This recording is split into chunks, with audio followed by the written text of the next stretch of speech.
Welcome to the Rush of Fear podcast, where we'll be covering Universal Orlando's premier scare event, Halloween Horror Nights, for our sister podcast, the unofficial Universal Orlando podcast.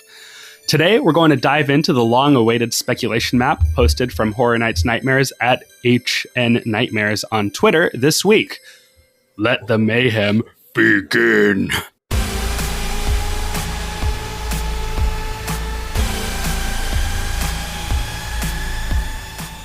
Hello, everyone. I'm your host, Kenneth, and with me, I have Michelle. Hello, hello. And Maddie. Hi. And we are more than ready to speculate about this year's Halloween Horror Nights event. Just a few days ago, Horror Nights Nightmares posted their initial speculation map on Twitter and created quite the buzz among horror fans everywhere. With the cancellation of Horror Nights last year in 2020, we're now all grasping at any news we can get our hands on as an indication that this year's event will move forward fully back to normal. And if this map is to come to fruition, I believe we're in for quite the treat. So, how about we start with the scare zones? Yeah, so just briefly for those who may be new to Halloween Horror Nights, a scare zone is actually just out in the park as you're walking through the streets. So it's a zone that you might come to where there's scare actors walking around, just waiting for those who aren't paying attention, so that they can scare the bejesus out of you. It's actually personally my favorite part of HHN. I love just walking through scare zones and watching other people get scared and running. It's a fun time. So scare zones are just out in the streets. Houses are things that you actually wait in line for to go through. But scare zones are pretty hard to avoid. So beware. Yeah. And it looks like the first zone that we might be hitting upon entering the park is the 30th anniversary zone, which we kind of expected would happen on such a big anniversary, right? Right. So I think it sounds kind of fun. What do you guys think that we might see at a 30th anniversary zone? I would assume something like that, the one that they had over in Hollywood for the 25 years of Fear with like the different icons. Yeah. That would be my guess, because there's another zone that we're going to get to later that feels like also like a 30th anniversary thing. It does, yeah. Yeah. So I just think just to keep it a little differentiated, I feel like this one would maybe focus more on icons. And I think it would be the same icons that would be in the house that we're going to discuss later as well. Right. Yeah, and honestly, icons. I wouldn't be surprised to see some of this kind of change because there is so much focus on the anniversary stuff. I would be surprised if they have like 3 full-on features that are just about the anniversary. Or am I wrong?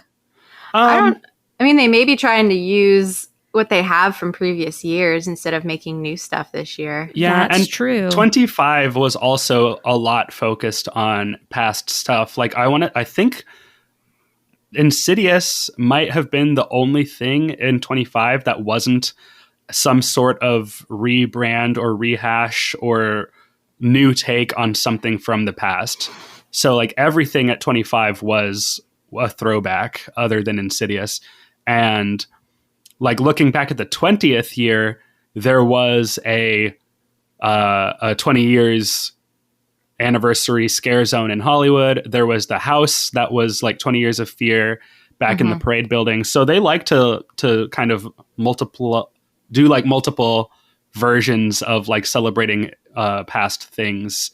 Yeah. That's been kind of although you're right, I think maybe 2 scare zones might be more than they've ever done but like I said, 25, they did All Night Die-In was back with like lots of classic characters, and they had the Icons zone in Hollywood. So I could see it. Well, 25 was my first year, so I didn't really that was all new for me. It wasn't anything rehashed. So that was a great year to be your first year. It really was. I can just imagine you walking through the park and everyone's like, Jack's back, and you're just like, who's Jack? That's exactly what it was like. Hello, Jack. What are these nice people to meet talking you. about? Going through the Jack house, I was like, well, hello, Jack. Hello, Jack. Hello, Jack. Yeah, it was a good time. That's funny. But yeah, do you think that this would be only original icons, or do you think we'll also get to see like the Crypt Keeper or kind of more broad icons like the classic monsters, or do you think that they'll try to stick only to their own creations? Ooh, that's a good question. Because I mean, obviously this is all speculation. We don't know anything, but the assumption that this would be icons, nothing is more iconic than the classic monsters. Monsters, yeah. I don't know. I kind of expect them to have a good mix of the biggest icons for sure. Right. Yeah. I think it's going to be, I personally think it's just going to be the HHN icons, because you do have the Bride of Frankenstein with everyone and their mother in that house. So true. Yeah. So I think the HHN icons house is going to match the HHN anniversary scare zone. I think they're going to be the same, at least icons, maybe not the same costumes or things like that, but definitely the same icons. But also that's a very small space for that. Yeah. So that's also true. Yeah. It is, and we don't know what anything is going to look like because of COVID. I can pretty much guarantee that whatever they do with the icons, they're going to put them up on little stages they did for Chance. Yeah, everything is going to be stages, I feel like. Yeah. Which is a bummer, because it was kind of fun taking pictures with some of these icons in the past, but I guess these are going to be socially distanced pictures this time. Did either of you go to Hello Scream this last year? No. I'm really curious. I didn't go either, but I know that they did only scare zones, no houses, and we did at Universal only did houses, no scare zones. So I'm wondering if each park is going to look at what the other did and kind of learn from how they did it, and take some notes and apply what they learned. I'm sure they will, but there's things have changed a lot in the past year. Yeah. And things are really starting to slowly open back up. I hope that by September, things will look a lot more normal. I think we can expect to still see masks, of course, but oh yeah, for sure. As far as all of the insane, I hate to say insane because I'm going to get reamed for that, I'm sure, but the plexiglass separations and the no scare zones thing, I hope that all of that is able to be gone by September. Yeah. Well, fingers crossed. We'll just have to wait and see. Yeah. Yep. So moving clockwise around the park, we're going to end up in the New York area. And this is, so far, it's an unnamed original scare zone. So, we obviously don't know much about that right now. Once more things get announced, we will obviously let you know. Or if another speculation map comes out and they kind of have an idea of the original scare zone, we'll let you know about that as well. But yeah, so next we're going to make our way over to San Francisco, and that's where we hit the Creep Show scare zone. And now I had no idea what Creep Show was pre HHN 28 when I just kind of researched the heck out of Horror Nights in general. But in case you listener don't know what it is, I will let you know. So Creepshow was a 1982 American horror comedy anthology film, which was it was written by Stephen King. And this actually was his screenwriting debut, which is pretty cool. So the film consisted of 5 short stories. There was Father's Day, The Lonesome Death of Jordy Verrill, Something to Tide You Over, The Crate, and They're Creeping Up on You. 2 of these stories were adapted from King's short stories, with the film bookend by prologue and epilogue scenes featuring a young boy named Billy, played by King's son, who is punished by his abusive father for reading horror comics. There's a character too, or am I wrong? Am I thinking of something else? No, you're right. There's the guy. He's there's not a guy. mascot looking character. It's the guy. He's not a guy. Yeah. It says here that the movie is inspired by, or it's an homage to old horror comics from the 50s, such as Tales from the Crypt, among others, which makes a lot of sense because the Creep Show little character looks a lot like the Crypt Keeper from Tales. Okay, that's what I was thinking of, Tales of the Crypt. Yeah, they look very similar. So this is going to be our kind of light scare zone, our fun scare zone, right? I can see this kind of being like the Revenge of Chucky. Exactly. Yeah, for sure. Maybe. I mean, the movie is a horror comedy anthology, but I mean, So maybe more like Trick or Treat. There are things in it that are still kind of scary, you know, like it's not straight up lightheartedness. It's not going to be killer clowns, you know. It's like there's still some scary images and characters in there. I've not seen most of what Creepshow is. I've seen the first movie. I haven't seen the show on Shudder, and I'm wondering if this will be based just on the first movie, or if it's based on all the movies, or based on the show.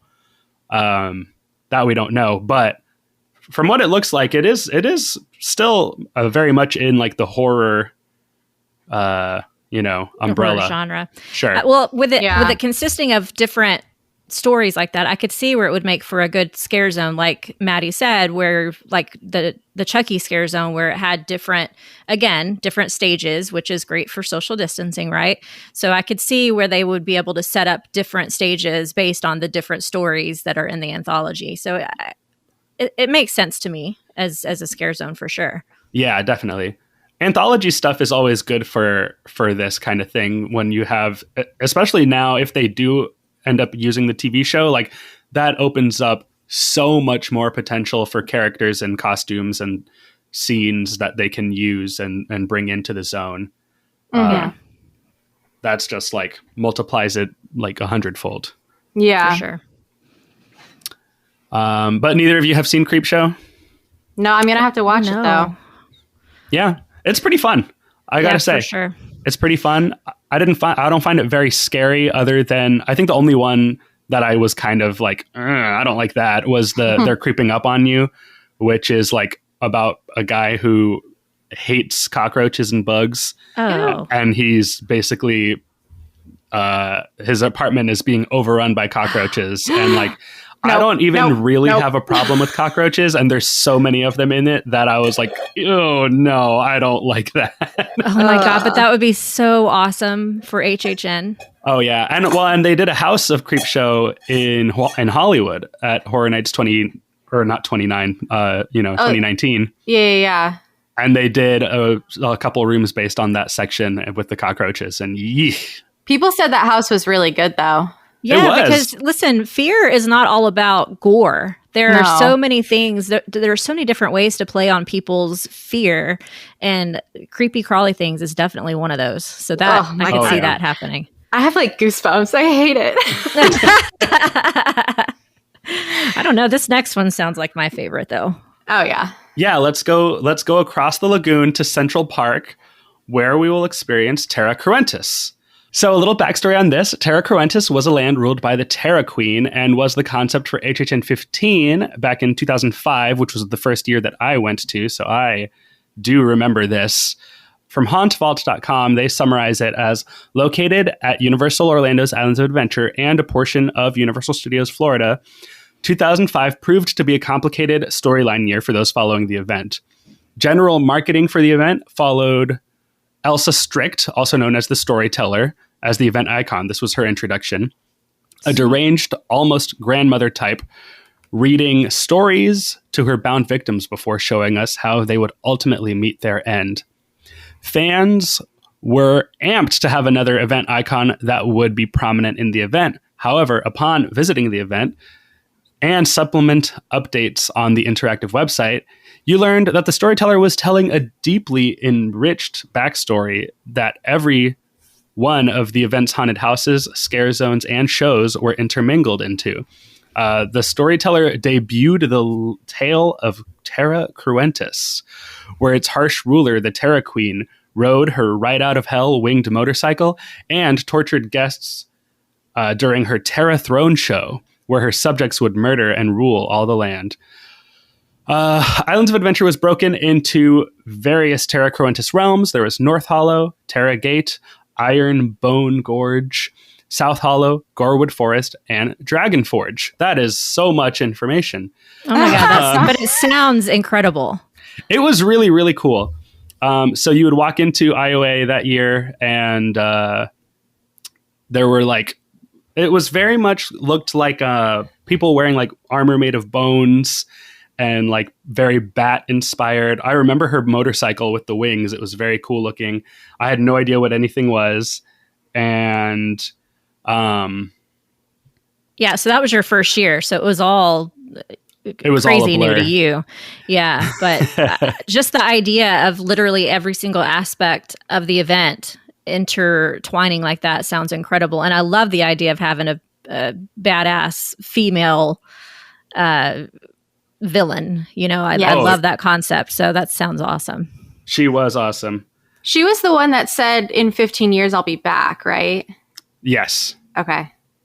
On the last night of Horror Nights that year, at the end of her last show, she said that she would return in 15 years, which would have been last year. Oh, that would have been perfect. But she will be back this year. I'm so glad that they're following up on that promise. Yeah. Honestly, something that without the internet, probably most people would have forgotten and nobody would have noticed that, like, hey, that didn't happen. Yeah. But no, they're doing it. That's so cool. Apparently. Yeah, apparently. Last year didn't count though. Last year was like, it was like we had the 2 houses, well, 3 houses, I guess, if you count. But not really. But yeah, it was I'm trying to think of the right word, just kind of like a pause. It was an intermission year. Sure. Well, maybe she meant 15 years of the event, not necessarily 15 chronological years. Exactly. We're going to go with that. Exactly. Well, if you find video, she actually said, I will be back in 15 years unless there's a global pandemic, in which case it'll be 16 years, but 15 events. Hey, I almost believed you there for a second. I know, me too. I'm really gullible, in case people can't tell. That's funny. I'm excited about that, though. I can't wait to experience it. Yeah, me too. I'm glad. Also, I think Central Park's a really good location for that, just because it was very, very much of that vibe of the things that normally go in Central Park. Like, I think it'll fit right in right there. Yeah. I kind of wish they gave her a bigger area because, I mean, she was right at the end of Port of Entry where you fork to the left or right. Like, that was where that show was. Oh. So it was a very big, wide open area. And I feel like she's going to be kind of cramped in Central Park, but I think it's still a good fit, aesthetically speaking. Cool. They must have something really big coming into the original Scare Zone in New York if they're not putting her there. You know? I think the last speculation maps from last year had Terra Cruentus in New York. I want to say. So I can only imagine what is going to be coming into New York if they're going to use that entire area. The biggest Scare Zone area. Yeah.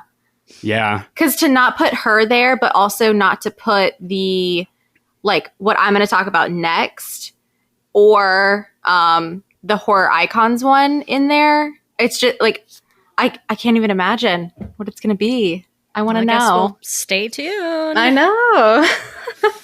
All right, so moving on to the last Scare Zone, the only one we have left. It's in Hollywood, and this one is going to be the best of Scare Zone mashup.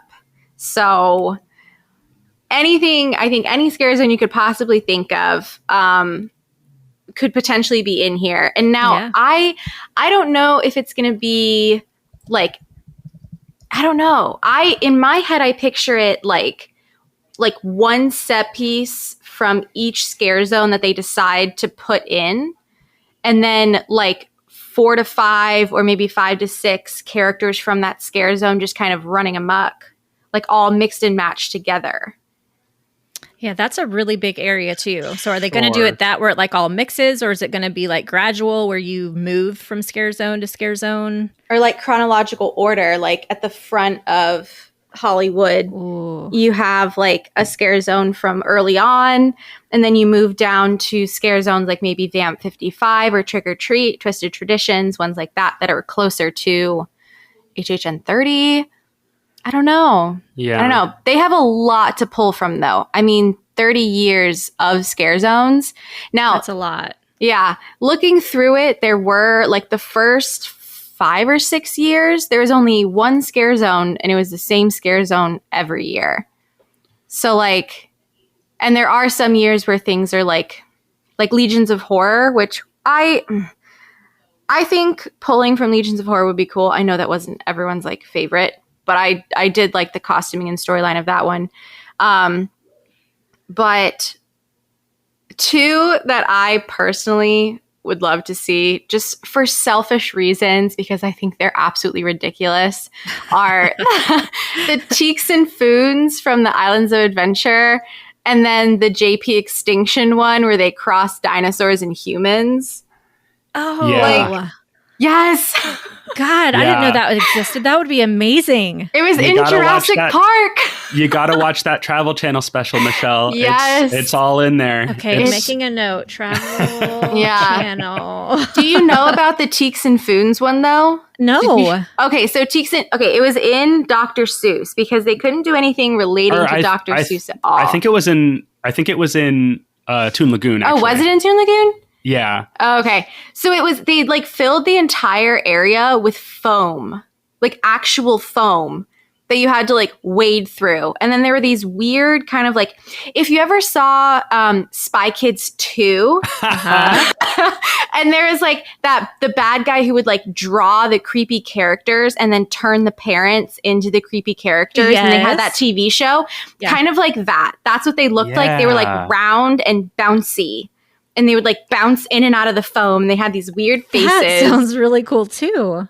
Yes. That one, that was, they had kind of those, I don't know what they're called, but they're like bouncy shoes that are like like almost like a moon pogo stick Moon shoe. shoes, those moon shoe Yes. things. Sure, yeah. Yeah. That you see like people in the parades at Disney's are on them sometimes. Yeah. They're on those things in like these big, honestly, they kind of look like a version of Killer Clowns mixed with Floops Fooglies from Spy Kids. And, I love you.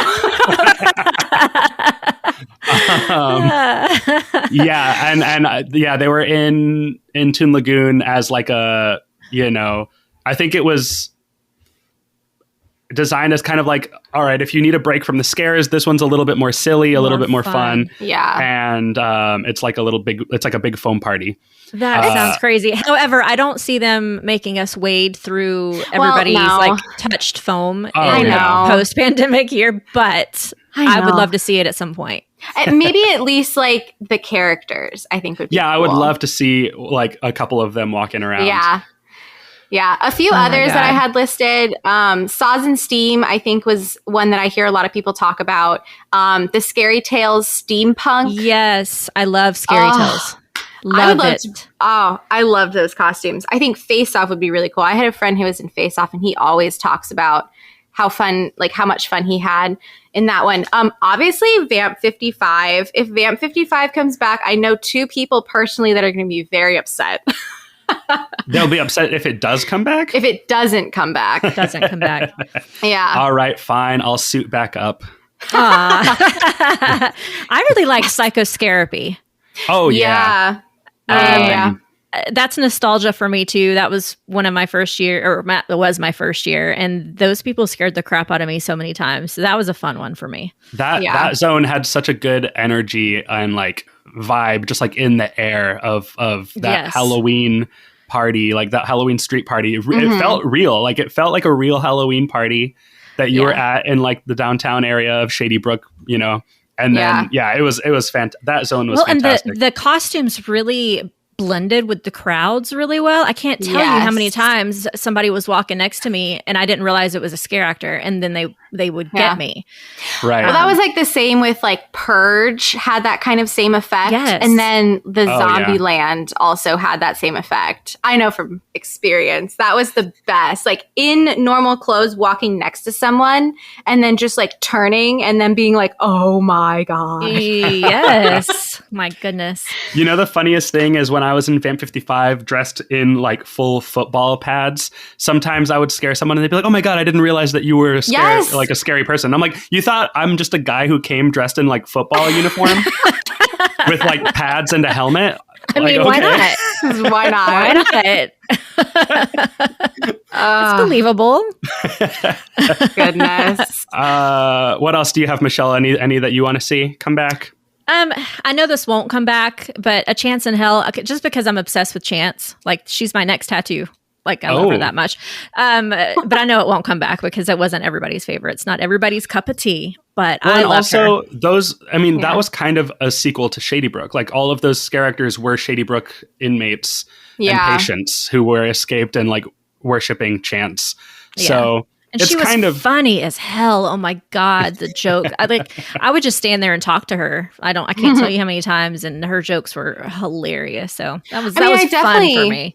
I definitely think we're going to see her in the house and the scare zone for sure. Oh yeah, she'll be around. Yeah, like her and Jack. Oh God, yeah, they're a pair. They're a package deal. Can't wait. Personally, I would love to see Invasion come back. I know not everybody loved Invasion, but when they announced what the scare zones were for that year, and I knew I was going to be a coordinator for a scare zone. When I saw the Invasion logo come up, I was like, I hope to God that's the one that I'm in. And sure enough, it was. I love that. I love that campy like vibe. I love like horror comedy. I'm a big comedy person in general. So like anytime that you get to have a little bit of like that dark comedy, like, you know, morbid sense of humor with Horror Nights, that's always my favorite stuff. Again, what's the one? Slaughter Cinema was like walking through my own brain. Like it was like, that's what that house felt like to me. I was like, this is everything made for me. That was an amazing house. And that's how Invasion kind of felt too. I was like, this is perfect for me. So I would love to see like one or two of those aliens walking around. And I don't know how it would work with the IP, but I just want to see a killer clown again. I want to see, and maybe Sam from Trick or Treat. Like, for sure. I would love to see some of those guys back. There's so many good things. I don't know how creative is going to choose. Yeah. Well, here's the thing is like, so talking earlier when we were talking about like, how would this zone be organized? For like this same area in HHN 20, they were going with kind of a, like they've opened the warehouse of storage of past Horror Night stuff and everything inside. It was kind of like a night at the museum thing where like all of the props and costumes and everything has come to life and they're back and they're attacking. Oh, that's sick. That was kind of the concept for HHN 20 with Fear. So the scare zone kind of looked like a warehouse. They like kind of made it up to look like an outdoor warehouse with like open crates and stuff. And then you just had like random characters from the past 20 years just roaming around like with no rhyme or reason. Like there was no organization to who was where.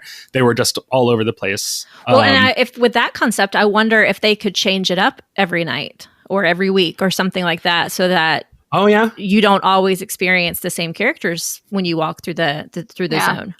Or have it kind of be like the all night die-in where you have like, let's say HHN 1 to like HHN 15 in one cast, and then HHN 16 to like 22 in another cast, and then, you know, so on. And so it's like different. Every time you walk through that night, you're going to see different people. Yeah. Right. Like the color cast and then the not color cast of the all night die-in.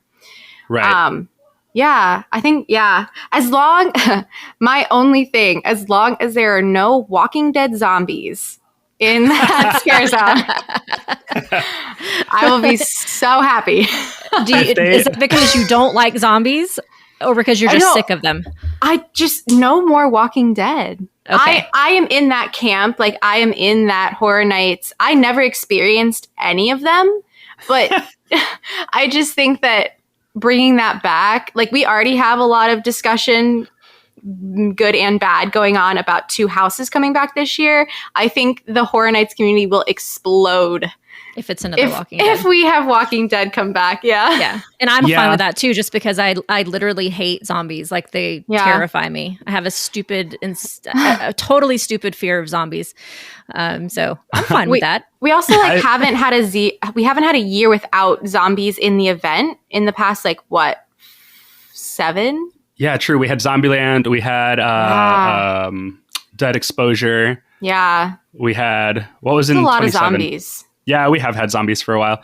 I'll say this. I don't necessarily want Walking Dead to come back, but I do think for a 30th anniversary, it has its place. You know, like Walking Yeah. Dead is to Horror Nights what Harry Potter is to Universal Orlando Resort in general. Like without Walking Dead, Horror Nights wouldn't have grown as big and as quickly as it has. So I think that there is like an amount of respect that has to be paid to Walking Dead just for That's that. fair. I guess. But did he however, really just compare Harry Potter to Walking Dead? I mean, I may have to kick him out of the podcast for that. obviously, hey, Yes. I'm hosting today. We're playing by my rules. Oh God, my episode's gonna be a mess then. I'm not comparing them on quality, but just on gotcha. the Yeah. impact that they had overall for the growth of the Yeah. event or the park. But it does mean that we would have to get the licensing back. Sure. True. So why not? Well, yeah, why bother? Leave them out. Right? You need Here's to what save they could money do. this year. You need to save money this year. No more Walking We could. Dead IP. I mean, we could definitely pull Purge in. I know we had 2-3 years of Purge, right? We've had four years where the Purge was represented. Oh, I guess with the Yeah. houses, yeah. Yeah, two in the 2 in the streets, 2 in the houses, or no, 3 in the houses. Oh yeah, because that one year where it was supposed to be something else, but then they pulled Purge. Yeah, right? there was. Yeah, in 25, Scream became the Purge. In Yeah. 27, it was in the first Horrors of Blumhouse, and then the next year, the first Purge was the first time that the Purge was in a house where it was always supposed to be the Purge. Yeah. Anyway, Moving on. okay, let's move on to the main event. We've had enough of this. Hold on, no. Backpedaling just a second. The way that Walking Dead can be represented in this zone, have like the legs of a zombie trapped under a dead horse, and every now and then people come up and beat up the dead horse. And that's how you do it. Oh my God. You're done. You're cut off. and Maddie, take over. Well, let's move on to the main event. Shine. The houses. Yes. The main event. The reason we're here. The thing we wait in line for. Starting back at the front of the park and working our way around clockwise, we're going to go to the Music Plaza stage where the entrance to the Bride of Frankenstein Lives will allegedly be. Oh, yeah. I think it's safe to say that's coming back. Yeah. I hope so. I sure do hope so. That house was... Yeah, we Beautiful. talked So good. about it in our last episode, and Yeah.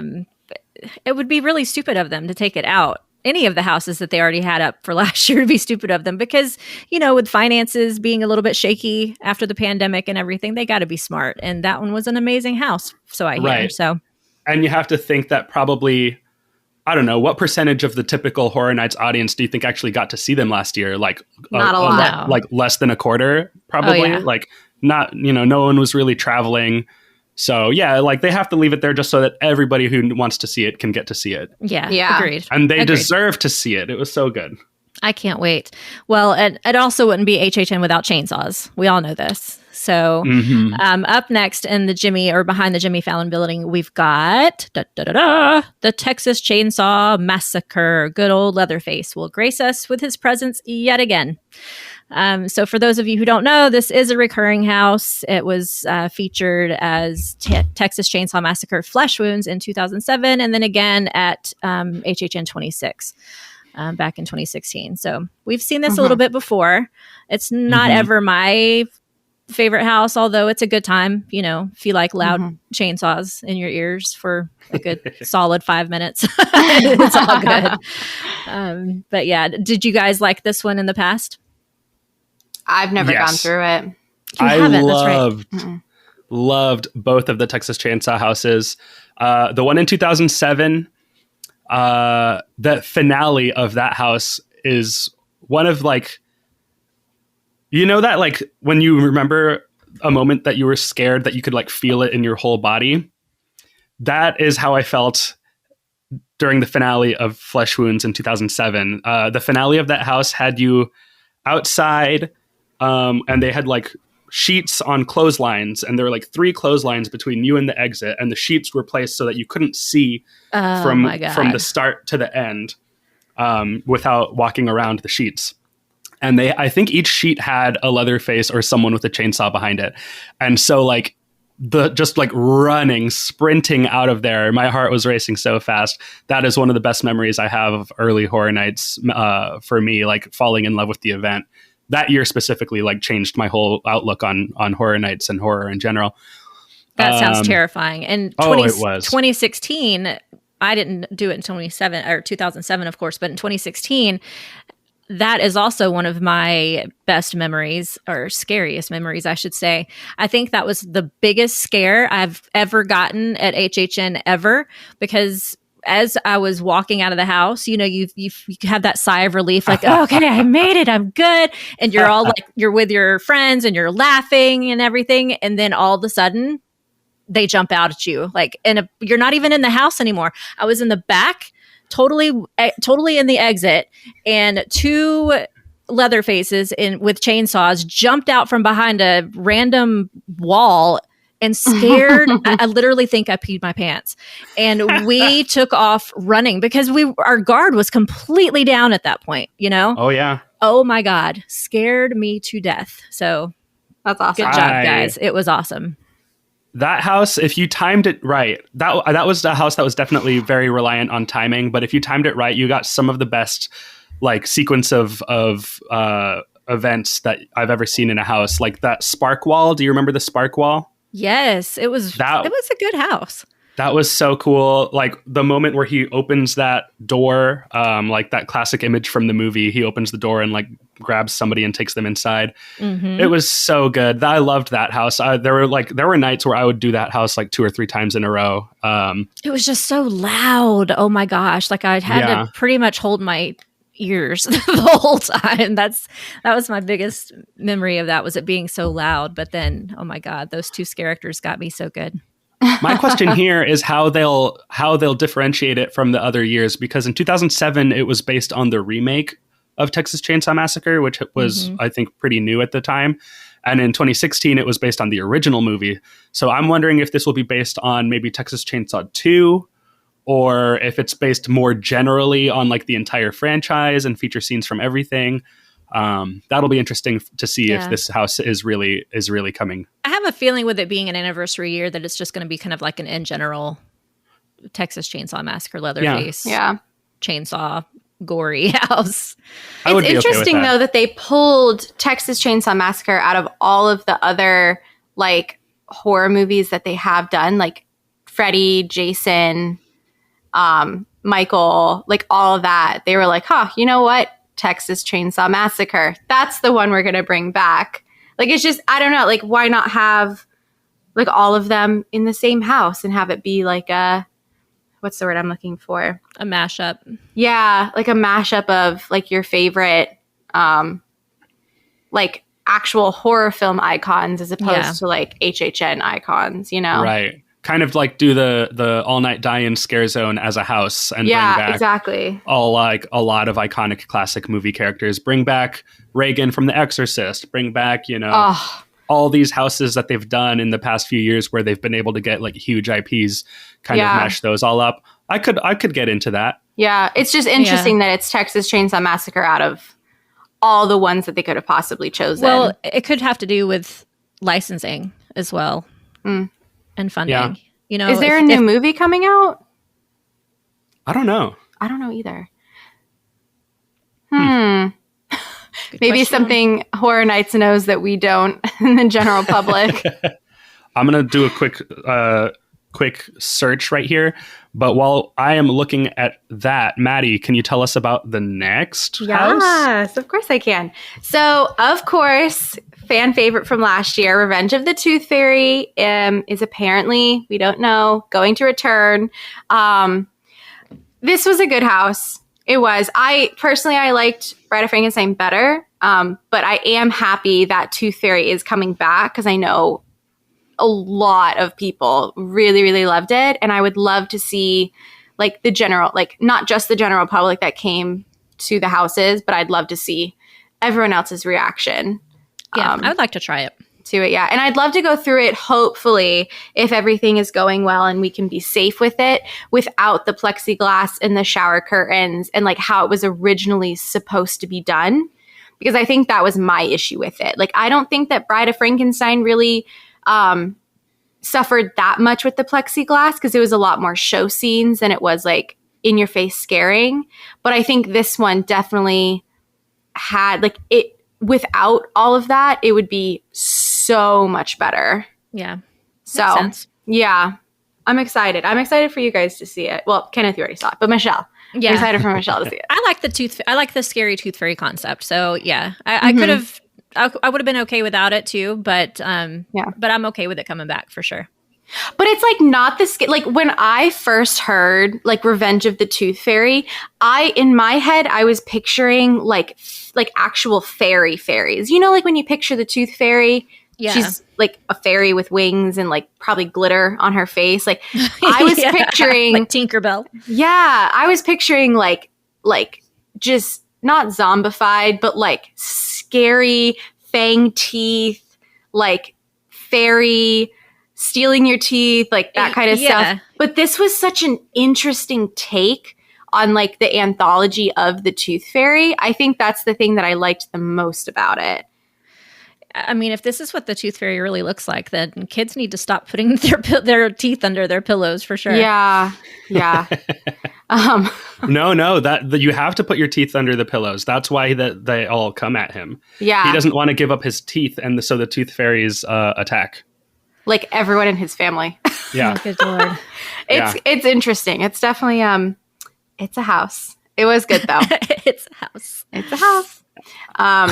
Yeah. So it definitely wasn't what I was picturing. Also, just quickly, it does not seem to be any upcoming Texas Chainsaw movie in the works.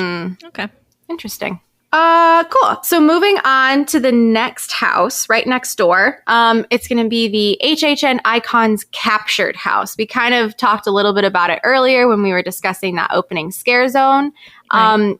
But, you know, going to list off all the possible icons that we could potentially have in this house. I didn't think that there were this many, but there are. Yeah, some of these I don't know, but Kenneth might. Yeah, so obviously you start with the Crypt Keeper from way back when. Then you have the all-famous Jack the Clown. Oh, yeah, we'll see him for sure. Oh, yeah. His less well-known brother, Eddie, who that was the year it was like we were going to have Eddie, but then we like weren't going to have Eddie. So Eddie, which is Jack's brother. Then we have the Caretaker. My personal favorite, the Director. I love him. I never got to see him, but I love him. Obviously, the Terror Queen. We have the Storyteller. We have Bloody Mary. We have the Usher. We have Fear, which I don't personally remember that one from my research, but I will definitely do it again. We have him. Oh. So he exists. Okay. We have Lady Luck. Which sounds cool. I think I would like to meet Lady Luck. Yeah. That was that scare zone where it was like the 7 deadly sins, right? No, I think it was the same year, but she was not part of that zone. Lady Luck, she had like a tiny mini zone in Sting Alley. But yeah, 7 was a separate thing, which was also really cool, but not the same. Okay. I'm going to mess up saying this next one. So if anyone wants to take it over. The Iniquitous? Is that right? That's what I would have said. Okay. Iniquitous? Okay. And then, of course, you have Chance. Yes, which we will see Chance. We'll see Chance and Jack the Clown for sure. Yeah. I think we'll see most of these. We probably won't see Bloody Mary. Apparently, the name Bloody Mary is copyrighted and owned by someone. And so that's why she's never really come back in all of the different like retrospective years. Okay. They like had to license her for that 1 year, and then they haven't used her again since. That makes sense. I think Bloody Mary might not come back. Lady Luck, she'll probably be there, but she wasn't even really a full icon. She was kind of a lesser, kind of like Bone in 27. Like he wasn't officially the icon, but he kind of acted as such. Yeah. Yeah. The Iniquitous, I would even struggle to consider them. I was just reading. Okay, because in all of the YouTube videos that I watched, which is a lot of YouTube videos, I never heard anyone. Okay, so under the HHN Legacy website in the Iniquitous, it says, rooted in evil, these are the patrons of death. and were the first to rise from the cemetery. They summoned the Dark Legions of Horror at HHN 22 to join them in carnage as they feasted among the living. Yes. Yeah. So I think that the Legions of Horror were the roaming scare zone hordes. That was a year that there were no defined scare zones.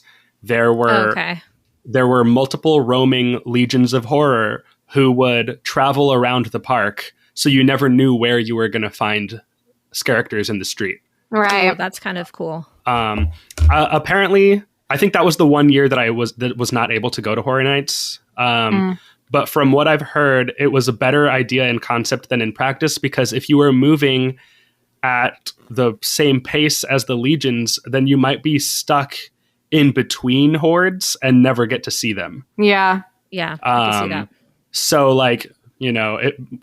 that was kind of a hit or miss thing. But it's a really cool idea that I think could work with a little bit more tinkering. Yeah. I think we're obviously going to see our big ones. Like, we're going to see Jack, Eddie, caretaker, director, storyteller, usher, Chance, potentially like a little bit of Lady Luck. Just she's the one in the yellow or the green dress with the red hair. Yeah. And then you know who's missing from this list is Cindy. She was a concept of an icon, but she never really became an icon. Well, similar to Eddie. Yeah. Because Eddie was supposed to be the main event icon in 2001. And then 9/11 happened, and they decided to tone down the event, make it less violent and intense. And so they just brought Jack back again. Caretaker and Cindy are a similar thing, where Cindy was supposed to be the icon, and she was a little girl. And then I guess there were a string of child abductions. Yeah, child that abductions. year. And so they decided not to have a little girl be the icon. And so the caretaker is actually Cindy's father. Yes. And they went with him instead. Yeah. Mm-hmm. But she was a part of the either 20 or 25 icons scare zone, right? She's been featured a bunch of times. Like, she was in the 25 scare zone. I think she had a chainsaw, actually.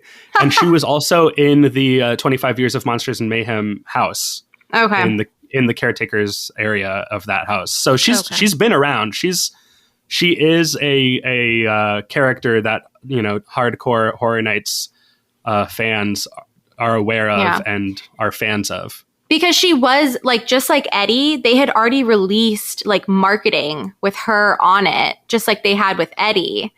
And so obviously people knew about her and her story. So when they pulled them, they still kept them as part of the HHN history, I think she even had her own house. There was a house called the Orphanage that was in the Jaws queue that I want to say was Cindy's house. Probably, yeah. Well, it's kind of interesting that we're talking about this, because I kind of think we might see more of the caretaker and Cindy in this next house. Oh, that we're coming up to. Yep. Sure. Let's get to it then. Okay. So working our way to the back of the park at the MIB tent, we have the Welcome to Scary Horror in the Heartland house. So Cary, Ohio is a town that you may have seen referenced a lot throughout the years at Horror Nights. It was introduced back in 2008 as part of the caretaker's backstory and has been featured many times since. So yeah, a lot of original Horror Nights stories take place in Cary, Ohio, which is actually the hometown of I want to say Laura Sauls or yeah, it's one of the creative people that actually were at the beginning of Halloween Horror Nights, but I couldn't find the actual name. Yeah, I think it's Laura's hometown. And Shady Brook is in Cary, I want to say. The drive-in that Slaughter Cinema takes place at is in Cary. Almost everything is in Cary. Yeah. Twisted Traditions was also Cary, Ohio. Mm-hmm. Yes. Yes. So it's probably going to be a mashup of maybe a lot of things that we've seen, but with it being literally the caretaker's backstory, I have a feeling we'll see a pretty big section in there with the caretaker and probably Cindy. Yeah. Yeah. I want to say 2008 was... Wait, that was Bloody Mary's year. What was the caretaker doing there? I'm not sure. Anyway. But yeah, I feel like this is also going to be like a mashup similar to the mashup of Best of Horror Nights Zone. Like this is going to be a mashup of some of the best original Horror Nights stories. Yeah. With the Carrie through line kind of being the excuse for getting them all in the same house. Ooh, does that mean we're going to get to experience Slaughter Cinema again? Maybe. I will cry. Woof, woof. Maybe. I want to see kids again. Oh, I want to yes. I loved everything in that house. It was so good. Like, it was so good. All those fake trailers that they played in the screen in the entrance. I want a DVD of all of those. Yeah. I don't know that there's a lot to say about this house. I mean, if we do get it, I think it's just going to be, a lot like 25 Years of Monsters and Mayhem. But I think this year with the Icons having a house and the Carrie, stuff having its own house, they kind of can separate it out and give each one more of a spotlight rather than putting everything in one house. Mm-hmm. Yeah, I kind of think that this house, if it comes to fruition, will be one of my favorites. Oh, yeah. I have a feeling. Yep. Me too. Yeah. So moving on to the other side of Men in Black, we come to a house called The Wicked Growth, Realm of the Pumpkin. So we've had a pretty big history of the pumpkin at HHN, of course. It's something that you see associated with Halloween all the time. Particularly at HHN, we've seen the Twisted Tradition Scare Zone, which was amazing. They've introduced the Pumpkinhead characters and decor multiple times throughout the past 20 years. So they could go lots of places with this. I'm not quite sure what to expect, though, that would make it super scary. Do you have any more insight, Kenneth, with you having a little bit more of HHN under your belt? The main thing I think of is that Pumpkinhead chainsaw character that I love the look of. He has like a jack-o'-lantern head with a really stylized cartoony face that is just perfect to me. But other than that, I have a feeling that this is going to kind of be Twisted Tradition kind of getting the trick-or-treatment, which is what they call when a house goes from a zone. Trick-or-treatment. Oh, yeah. That was good. Oh, I love it. That's when when a street becomes a house. So I kind of see it possibly being something like that, because Twisted Tradition had clearly a lot of story baked into it that we didn't really get to take in as much unless you actually went up and talked to the characters who were out there in front of that church-looking building. So I think that they obviously had a lot in mind with that zone. And so I could see this being them taking that idea and actually getting to tell a narrative story with a beginning, middle, and end that you can take in rather than just like walking through a general experience. Yeah. What was the name of the house? Was it last year or the year before with the overgrowth?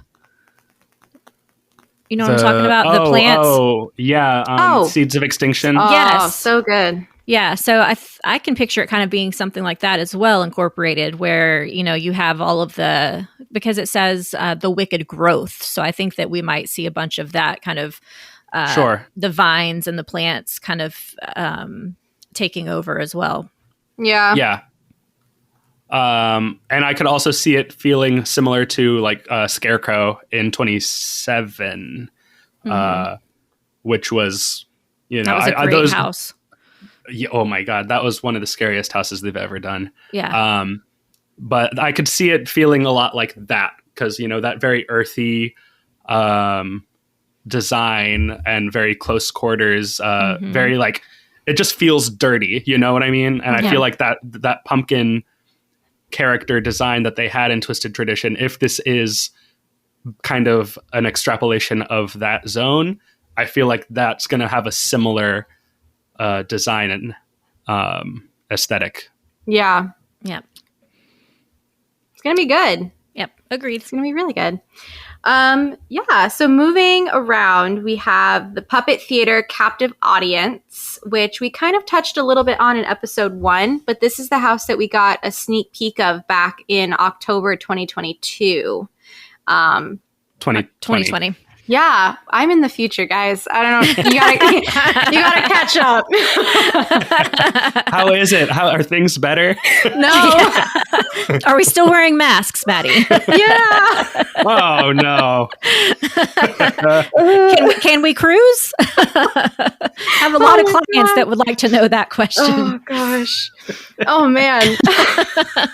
Keep this all in, Lee. Yes, please.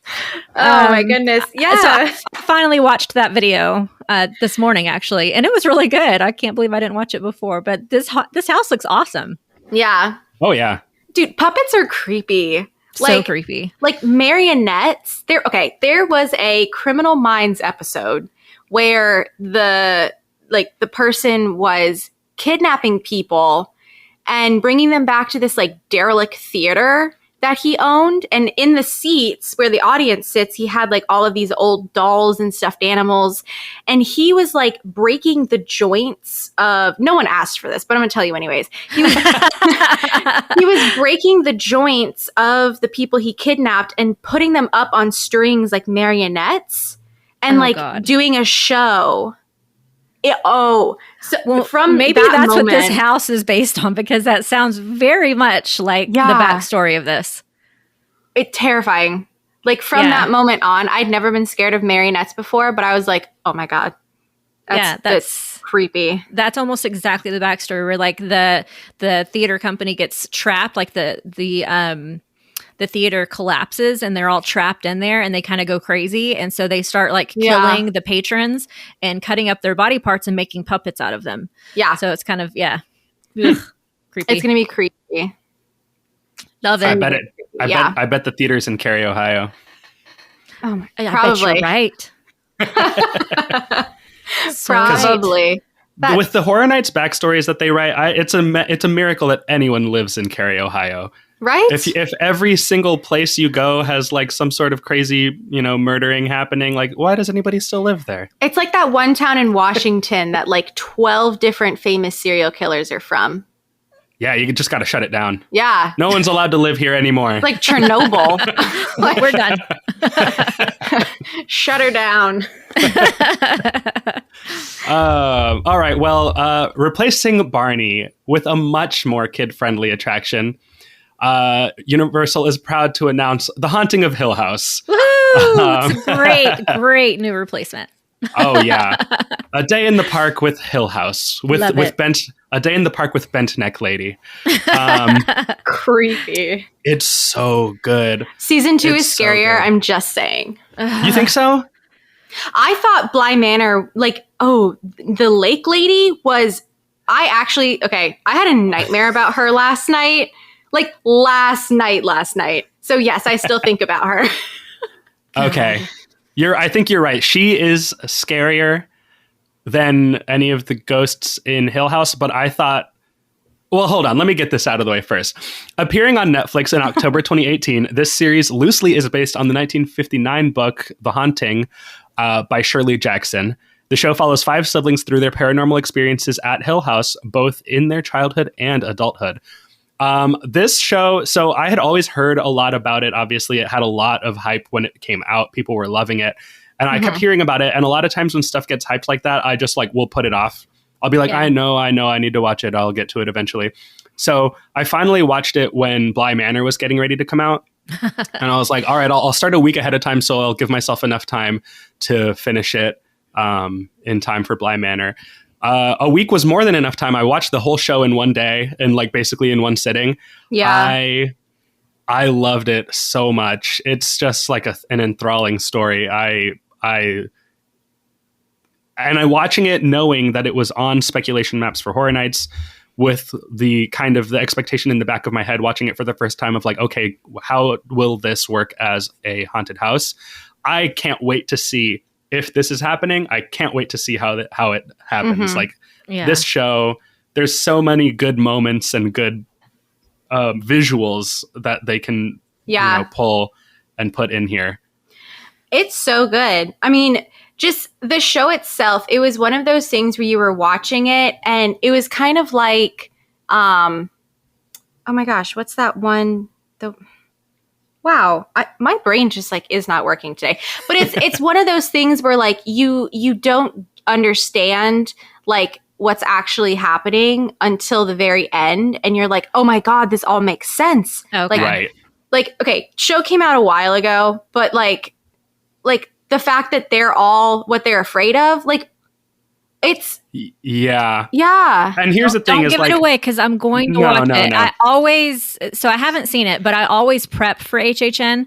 So if I haven't watched something that's going to be featured, I will watch it. This one, I'm just going to have to watch in like the middle of the day on a Saturday when my whole family's home and I feel better. Yeah. Knowing your experience with scary stuff, Michelle, I definitely recommend watching this in the daylight with lights on, because I don't really get scared by horror movies or shows. Like I always think I am going to be, and then I'm not. But this one doesn't really scare me, but it gave me a feeling of dread. In the pit of my stomach of like, God. I don't get scared when I'm watching the shows, but I always have nightmares. Always. Like I don't even go to bed scared. I'm not like sneaking off to my room looking behind me, as I walk down the stairs or anything. I just have terrible nightmares and I can't sleep for like 2 weeks. Yeah. I'm such a wimp. But man, this show is great. I'm really happy. Also, this is just a good news if this is if this ends up being true and this is at Horror Nights, then this is the third time that Horror Nights is partnering up with Netflix after the 2 Stranger Things houses, which means that it's inevitable that eventually we'll get a house or scare zone based on Hubie Halloween, the Adam Sandler film that came out last year. Oh my gosh. Which is the best Halloween movie to come out since Hocus Pocus. Oh my God. If Hubie Halloween isn't at Horror Nights in the next 5 years, then what's even the point of all of this? I had such high expectations when I watched that movie.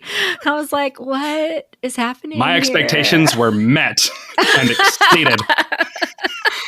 Oh my goodness. I'm a lifelong Adam Sandler apologist. I will always watch anything he does. Oh God. But so I think this is a good sign in terms of that relationship continuing. And I think that there's plenty of stuff on Netflix that they can mine, both for Horror Nights and maybe for just the day park, like so much. Netflix is a good friend to have. For sure. There's a lot of good content on there. And please, I know that nobody else seems to love Stranger Things, the houses. I love them. Oh, well, and there's a new season coming out. So please let there be another house next year. The first Stranger Things house, I don't remember there being a lot of negative reaction to that, because I personally, I agree. I thought that first Stranger Things house was scarier than I expected it to be. Yeah, especially based on the show not really being scary. I thought that the house definitely amped up the scares. For sure. And I thought that it captured every moment that you wanted to see. It was like walking through the set. It was so good. Yeah. It was perfect. It was every moment you wanted to see, every set you wanted to walk through, recreated exactly how you wanted it to be. And then the next year, I will agree, I really did not care for the house for seasons 2 and 3. It was just too much 2. It was way too much season 2. Yes. And not enough season 3. And I thought season 3 was better than season 2. I thought season 3 was the best out of the 3. Yeah. I loved season 3. So I was really disappointed by the house. Fingers crossed. Yeah. Yeah. Fingers crossed season 4 will be better. And the show has been great, I think, all along. Hopefully if they do a house based on season 4, it'll be more like the first house they did, which is great. Well, there's set photos that are out of season 4, and it's big. They're traveling to so many different places and just, like tentacles and trees kind of sets. So nice. It's going to be good. Yeah. All right. Well, moving on.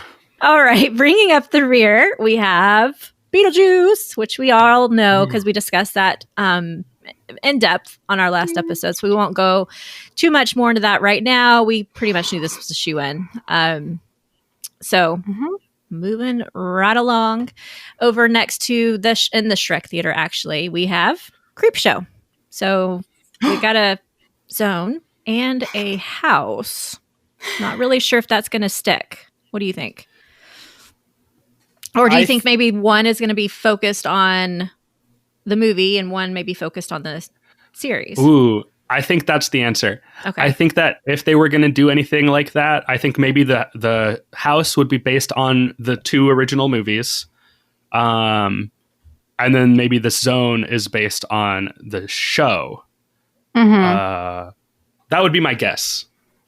And this would also be the first time that an IP gets the trick or treatment in the same year that it like both. Things happen. Yeah, I thought that was interesting too, being at the same event like that. But if there's as much content as you say there is, then it makes sense. Yeah. Yeah.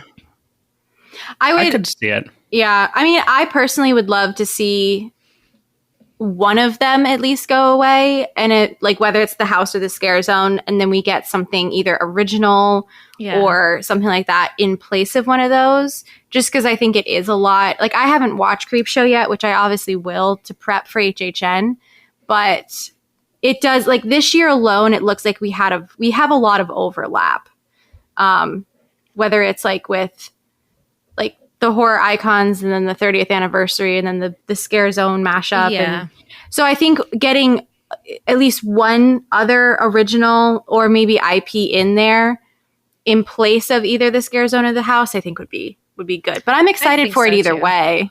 Yeah, I think so too. And this map, this is their first version for this year, and it does tend to change. It doesn't change a lot. Like they've been pretty accurate in the past, but I do expect it to change some. Yeah. Also, though, like almost everything that's on the map has been there since last year's speculation map. Really, the only thing that's changed is Creepshow, changed from Billie Eilish. So if anything's going to change, I think the only possibility would be Creepshow.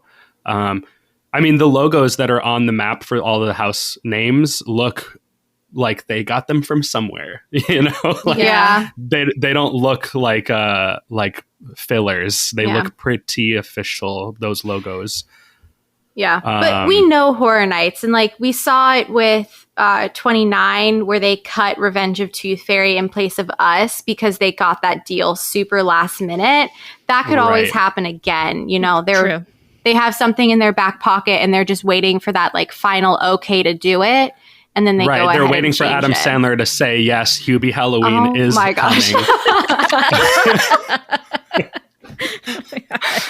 That would be the place for it in the comedy house for sure. Yeah. Oh yeah. Oh my God. No, but yeah, I think it's interesting for Creepshow to be both. I have seen some people online saying they kind of wish that there were bigger names for a 30th anniversary in terms of IPs.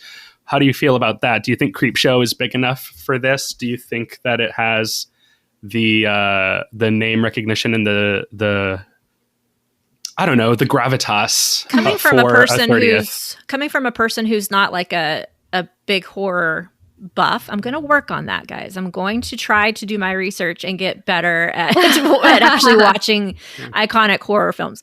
But coming from a person who's not, I would say no. I wouldn't really know what Creepshow is, honestly. But then again, my first year going in 25 didn't really have any big draws. Either that was a Jack the Clown year, and like Maddie said, I was like, who's Jack? You know? Well, 25 had Insidious. They had Freddy versus Jason. I mean, who's bigger than Freddy and Jason? Yeah, but still, that wasn't the icon. Purge. You know, like Stranger Things, when Stranger Things was there, that was like on everything.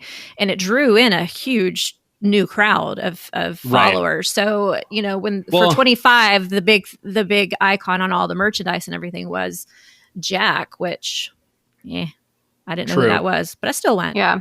Glad. This year, if anything, I think Beetlejuice is going to be that IP sure. that gets people in the gate. Oh, yeah. Yeah, Yep. especially since they opened it last year only for those 2 days. So there's a lot of people that didn't get to experience it like they did Revenge of Tooth Fairy and Bride of Frankenstein. Mm-hmm. Right. Yeah. And he's a household name. He's been around forever. He's, even before I ever saw the Beetlejuice movie, I used to watch the cartoon on Cartoon Network or whatever. And he's always been a part of Universal history as well. Like both parks, whether it's here or Hollywood, he's always been walking around. Right. So people will just be glad to see him back. Mm-hmm. I want to hear him say something about Dominic Toretto. I just want to know what he thinks about him. Oh, Kenneth.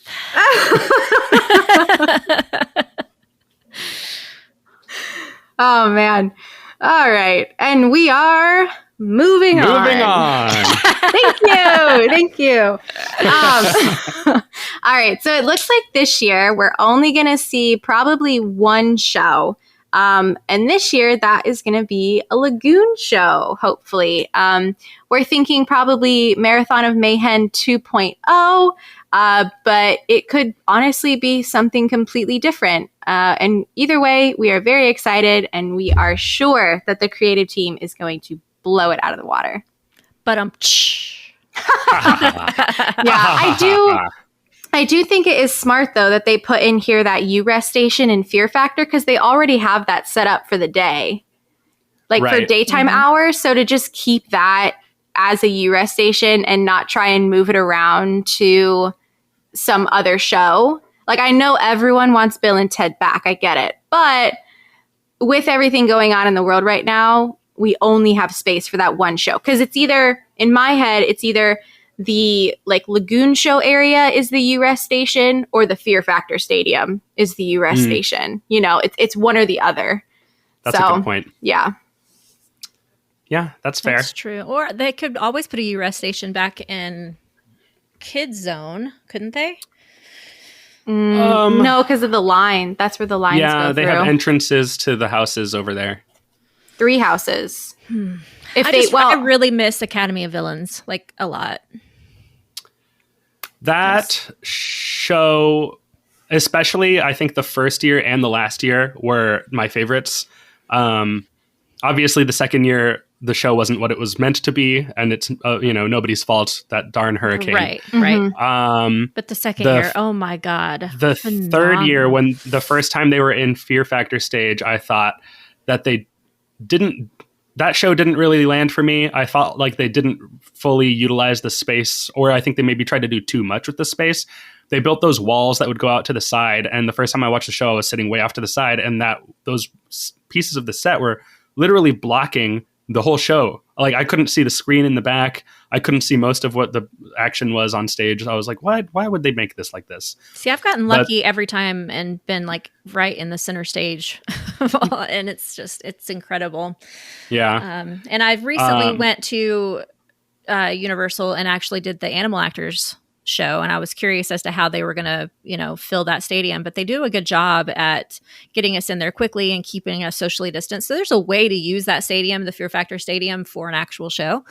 But you're right. I don't know where else the U-Rest area would go.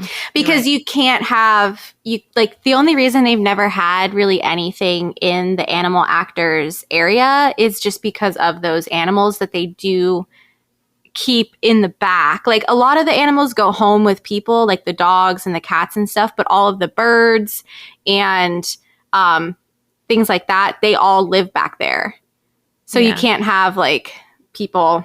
But I guess it could be a U-Rest area because there's never a ton of people in the U-Rest area at once. Yeah. Potentially. I don't know. Yeah. But regardless, the Lagoon show I'm excited about because Marathon of Mayhem was good. Amazing. Oh my god. Good. It's still my favorite thing I've ever seen. Yeah. Just, favorite theme park show, favorite nighttime show. I watch the video all the time.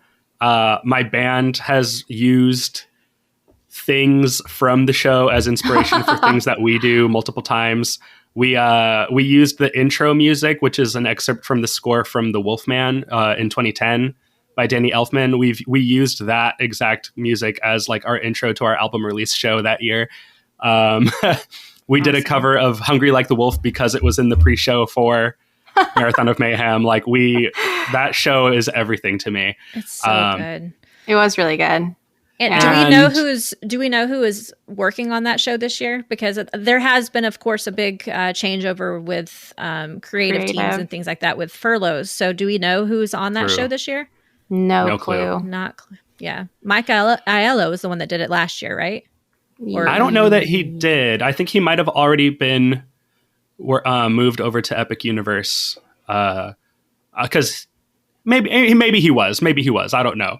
But I know he directed Cinematic Celebration. That much I do know. Okay, so maybe that's what I'm thinking of. But I don't know if he did Marathon of Mayhem. What I do know is that as soon as I saw Marathon of Mayhem and started thinking about, wow, like, would they be able to pull off this good of a Lagoon show again? My immediate answer was no, because obviously the show used the 4 big IPs that were in the event that year and used music from those, which you cannot possibly have a better lineup of horror adjacent IPs with better music than Killer Clowns, Ghostbusters, and Stranger Things. Like you're just never going to get better than that. So my expectations for this are going to be that it's not exactly like what we saw before, because just not every IP has music associated with it that's that memorable, that iconic, and honestly that slaps that hard. The bar's just been set so high. You're right. I will say, I think Beetlejuice clears the bar. I think Beetlejuice does clear the bar of iconic music that would get people hyped to hear in a show like that. But other than that, I don't know that anything else has a theme song that is going to strike a chord, pun intended.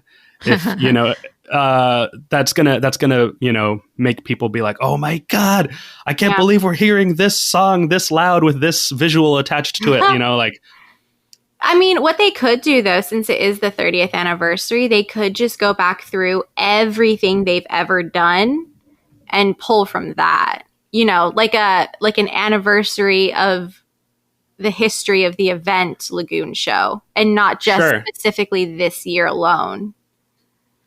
That's true. Yeah.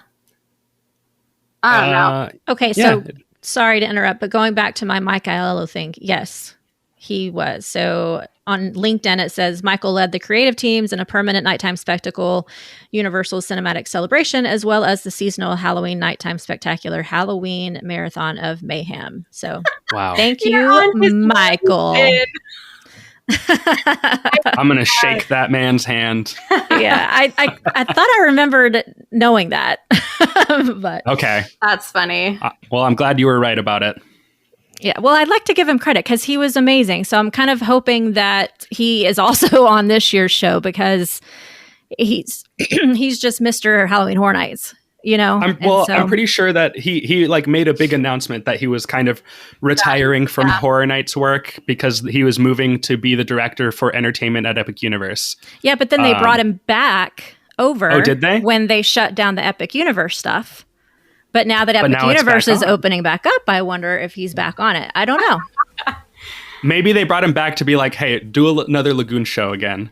Right. Do another one. And then they're like, all right, now Epic's back. Go back over there. Right. They're just anything the man touches is gold. So, whatever his role is at HHN, it's going to be fabulous for sure.